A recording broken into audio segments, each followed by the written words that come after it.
Agargaon neuroscience হাসপাতালে চিকিৎসাধীন BNP চেয়ারপারসনের উপদেষ্টা বীর মুক্তিযোদ্ধা আব্দুল কুদ্দুসকে দেখতে যান দলটির মহাসচিব মির্জা ফখরুল ইসলাম আলমগীর। এ সময় তার চিকিৎসার খোঁজখবর নেন তিনি। পরে গণমাধ্যমের সঙ্গে কথা বলেন বিএনপি মহাসচিব। বলেন, সংস্কার আর নির্বাচন সাংঘর্ষিক নয়। যারা ফেব্রুয়ারিতে নির্বাচন চায় না তাদের আরও ভেবে দেখা উচিত। সুতরাং যারা মনে করেন যে নির্বাচন প্রয়োজন নেই, আমার মনে হয় তারা আবার চিন্তা করবেন। নির্বাচন প্রয়োজন জনগণের জন্য। সরকার একটা নির্বাচিত সরকার দরকার, যে নির্বাচিত সরকারের সঙ্গে জনগণের সম্পর্ক থাকবে। সেই কারণেই আমরা বলছি যে সংস্কারগুলো হচ্ছে, সংস্কারে আমরা অংশ নিচ্ছি। প্রত্যেকটি সংস্কারের দাবি আমরাই তুলেছি সবার আগে।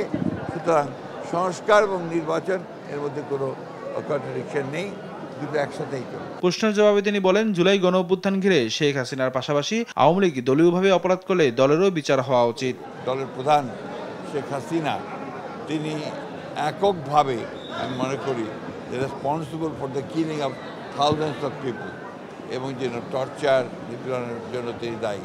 সুতরাং তার বিচার ইতিমধ্যে শুরু হয়েছে। আমরা আশাবাদী তিনি এবং তার সঙ্গে যারা এই হত্যাকাণ্ডের সঙ্গে, গণহত্যার সঙ্গে এবং এই ফ্যাসিস্ট আক্রমণের সঙ্গে জড়িত তাদের প্রত্যেকেরই বিচার হবে।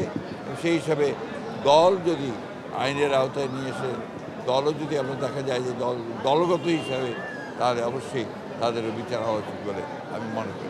গণতন্ত্র ফেরাতেই লড়াই চলছে জানিয়ে মহাসচিব বলেন, জনগণ নির্বাচন চায় বলেই বিএনপি এ দাবি তুলেছে। গণতন্ত্রের সবচেয়ে বড় শক্তি যদি কেউ থাকে সেটা হচ্ছে বিএনপি। নিয়াজ মোরশেদ, দেশ টিভি, ঢাকা।